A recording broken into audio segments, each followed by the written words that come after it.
प्यारे छात्र छात्राओं, जैसा आप सभी को पता है कि आप सभी की बोर्ड एग्ज़ाम की तैयारियां शुरू हो चुकी हैं और आजकल आप प्रैक्टिकल की तैयारियां कर रहे होंगे और मार्च महीने में ही आपकी परिषदीय परीक्षाएं आरंभ हो जाएंगी। आज के इस टॉपिक में मैं आपसे बात करूंगा जो भी आपके प्रैक्टिकल सब्जेक्ट हैं उनमें जो वाइवा होता है उस वाइवा की तैयारी कैसे करें। बेसिकली आज हम बात करेंगे जो इंटरमीडिएट कला यानी कि चित्रकला विषय है उसके वाइवा की तैयारी हमें किस तरीके से करनी चाहिए। हालांकि जो वाइवा वाला पक्ष है वो आपके विषय अध्यापक के पास है, लेकिन हमें यह भी ध्यान में रखना होगा कि जो भी वाइवा एग्जामिनर हमारे यहाँ प्रैक्टिकल लेने आएंगे वे भी हमसे कुछ ना कुछ प्रश्न जरूर पूछते हैं। तो आज हम बात करते हैं कि आप वाइवा की तैयारी कैसे करें, वाइवा के द्वारा आप एग्जामिनर पर अपना अच्छा इंप्रेशन कैसे डाल सकते हैं। तो इस संबंध में आज का ये वीडियो है और मुझे आशा है कि आप इस टॉपिक से कुछ ना कुछ समझेंगे और अपने वाइवा को बहुत ही अच्छा बनाने की कोशिश करेंगे।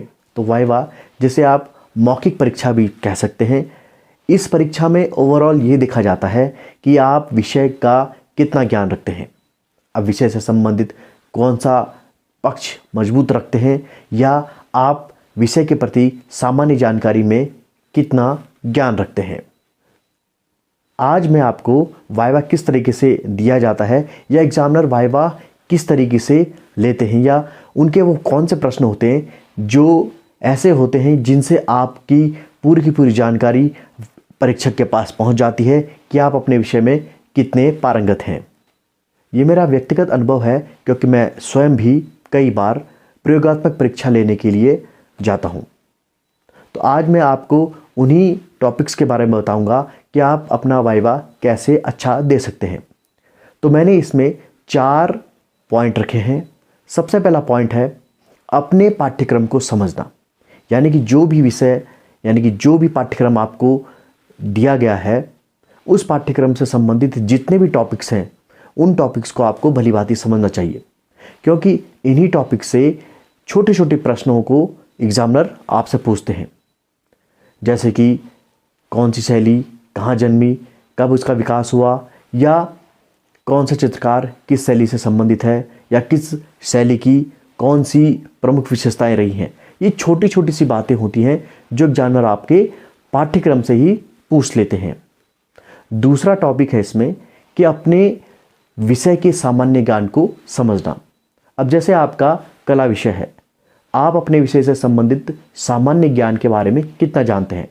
पाठ्यक्रम तो आप पढ़ते हैं लेकिन सामान्य ज्ञान आप समझते हैं आसपास हो रही गतिविधियों के द्वारा, जैसे कि हाल ही में कौन से चित्रकारों को पद्म पुरस्कार मिले, पद्म श्री पुरस्कार मिले या कोई अन्य सम्मान उनको दिए गए हैं, या किस प्रसिद्ध चित्रकार का हाल ही में निधन हुआ है, या कहीं पे किसी प्रसिद्ध पेंटिंग की चोरी हुई है, या कोई विवादित विषय या विवाद रहा हो, या कहीं पर प्रदर्शनी आयोजित हो रही है। इनसे संबंधित आपको सामान्य जानकारियां रखनी चाहिए और ये सामान्य जानकारियां आप न्यूज़पेपर, सोशल मीडिया या टेलीविज़न के थ्रू आप ले सकते हैं। तो अपने विषय के प्रति जो सामान्य ज्ञान है उसको भी आपको मजबूत रखना चाहिए, क्योंकि एग्जामिनर कभी कभी पाठ्यक्रम से इतर जाकर के भी आपसे जनरल नॉलेज के सवाल पूछ लेते हैं।